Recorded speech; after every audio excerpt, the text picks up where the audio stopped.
Bismillahirrahmanirrahim. Assalamualaikum warahmatullahi wabarakatuh. Bersama saya Rosid Wahidi. Pada kesempatan kali ini saya akan coba untuk sedikit menjelaskan mengenai materi-materi yang sesuai dengan tema kita kali ini, yaitu pertumbuhan ilmu pengetahuan pada masa Umayyah. Hal pertama yang akan kita bahas yaitu mengenai profil dari dinasti Umayyah. Apa saja sih yang perlu kita ketahui? Hal pertama yang perlu kita ketahui bahwa nama Umayyah ini dinisbatkan kepada Umayyah bin Abdi Syam bin Abdi Manaf. Hal ini tentu tak mengherankan, mengingat Bani Umayyah itu keturunan dari Umayyah ibnu Abdu Syam ibnu Abdu Manaf, yang mana ia adalah seorang yang terkemuka di suku Quraisy pada zaman Jahiliyah dahulu. Selain itu, dinasti Umayyah juga terbagi ke dalam dua fase. Yang pertama, dinasti Umayyah di Damaskus ataupun dinasti Umayyah di Syria. Lalu yang kedua, ada dinasti Umayyah di Andalusia atau biasa kita kenal dinasti Umayyah di Spanyol. Nah, pada pembahasan kali ini kita akan menekankan terlebih dahulu terhadap penjelasan mengenai dinasti Umayyah di Damaskus. Dinasti Umayyah I atau yang biasa dikenal dengan dinasti Umayyah di Damaskus. Mengapa disebut dinasti Umayyah I? Karena di Damaskus inilah dinasti Umayyah nantinya akan berkembang sehingga memunculkan jejak-jejak peradaban, khususnya di dalam peradaban sejarah Islam. Nah, perlu diketahui bahwa dinasti Umayyah ini telah berlangsung selama 90 tahun, kurang lebih. Tepatnya dari 41 Hijriah sampai 132 Hijriah. Atau pada tahun Masehinya, yaitu pada 661 Masehi sampai tahun 750 Masehi.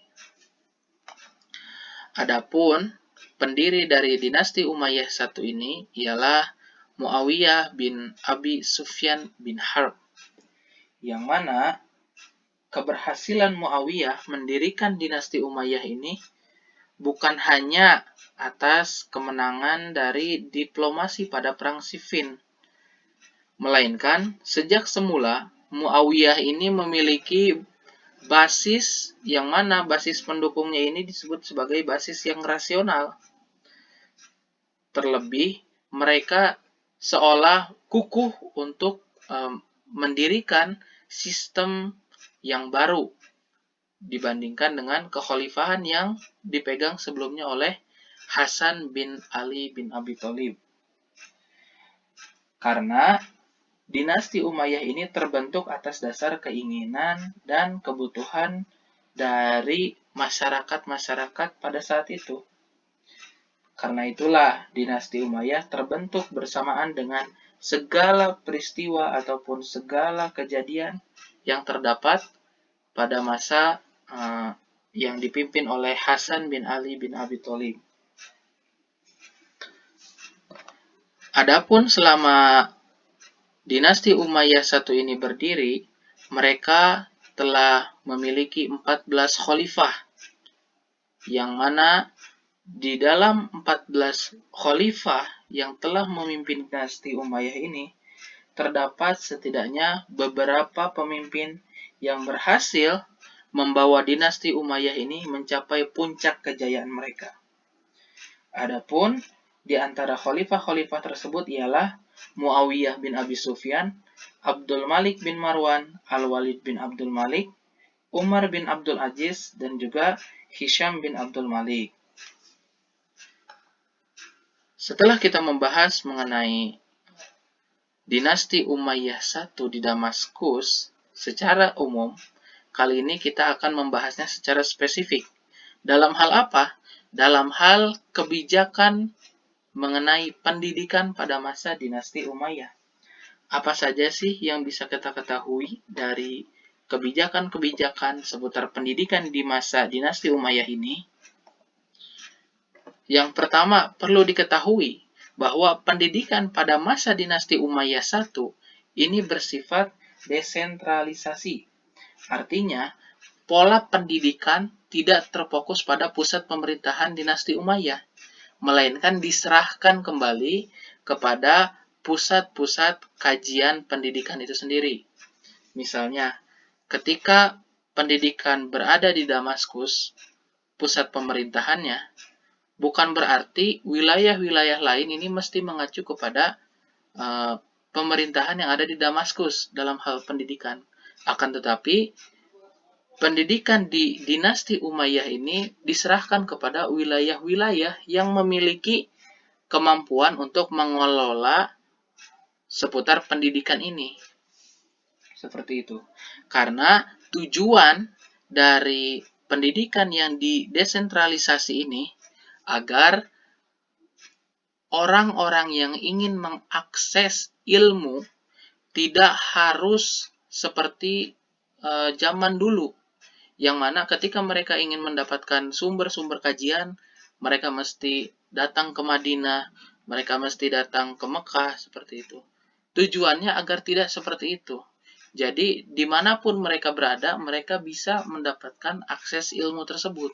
Tidak mesti ataupun tidak melulu mereka harus datang ke Madinah ataupun ke Mekah.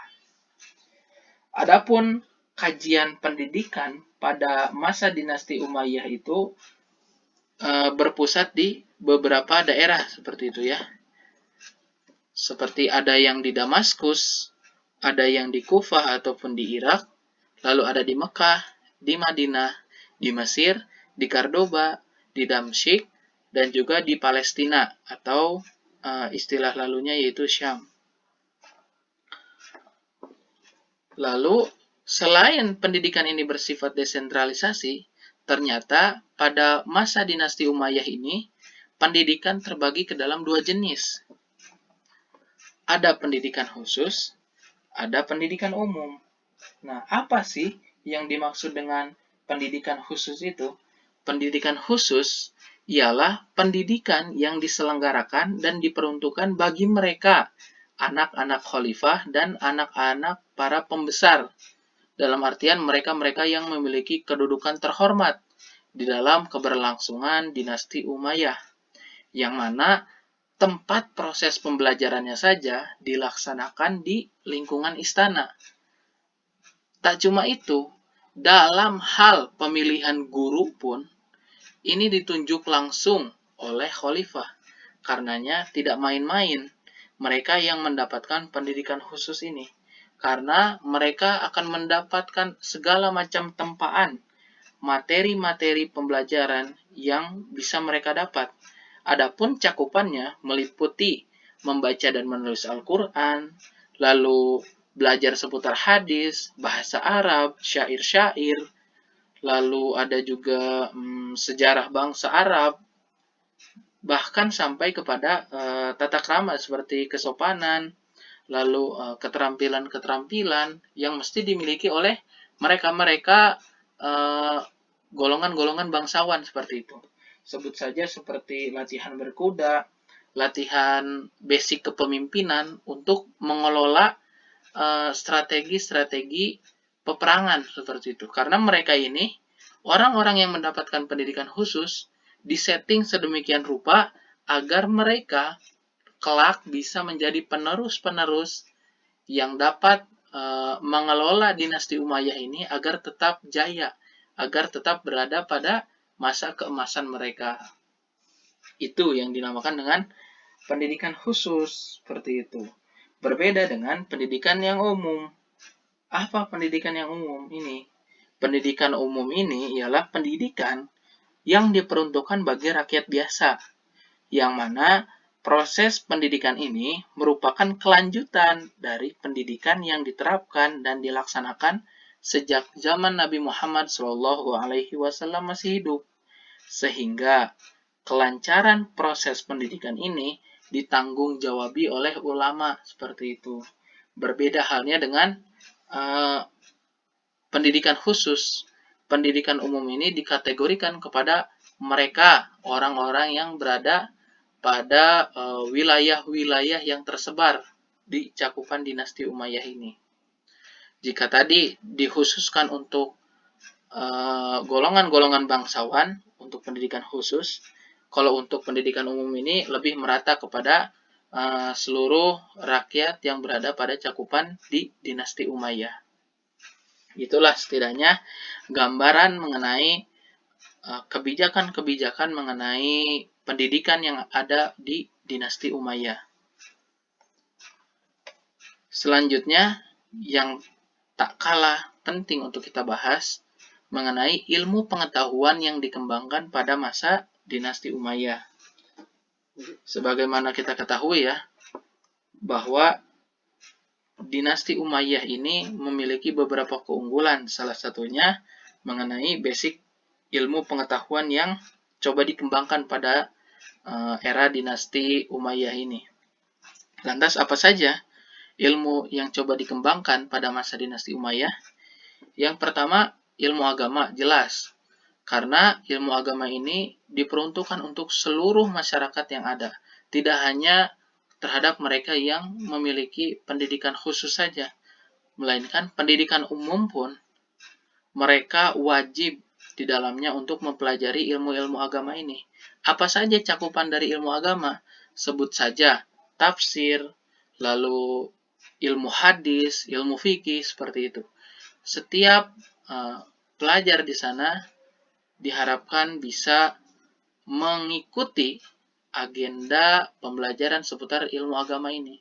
Karena ilmu agama termasuk di dalam pembahasan yang wajib diikuti oleh masyarakat pada era dinasti Umayyah. Lalu selanjutnya ada ilmu sejarah dan geografi, khususnya kepada mereka orang-orang yang mengikuti pendidikan khusus. Lalu ada ilmu bahasa, sebut saja mengenai nahunya, mengenai sorofnya, ini dikaji lebih mendalam pada masa dinasti Umayyah.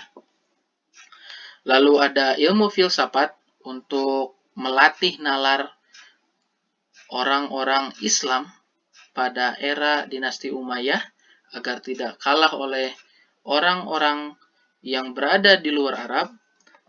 Lalu ada juga ilmu seni dan arsitektur, khususnya dalam hal ini dalam pengembangan ilmu khat ataupun ilmu kaligrafi, yang mana pada era dinasti Umayyah ini coba dikembangkan untuk bisa menghasilkan karya-karya yang dapat menjadi nilai tambah dari eksistensi dinasti Umayyah di Damaskus.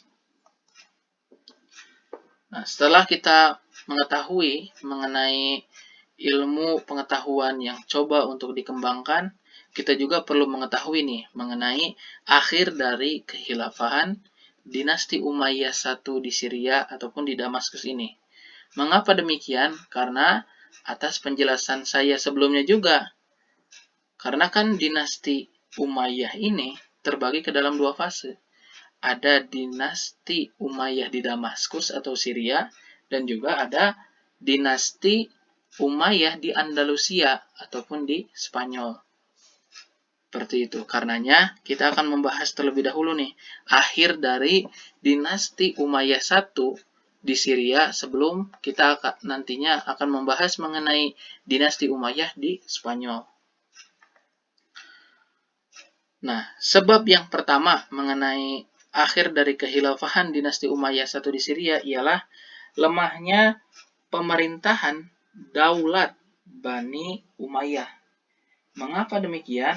Karena penerus-penerus dari kedaulatan Bani Umayyah ini dimanjakan dengan kemewahan-kemewahan yang ada di sana, sehingga mereka tidak siap untuk memikul beban untuk senantiasa mewarisi kekuasaan yang telah dijalankan oleh khalifah-khalifah sebelumnya.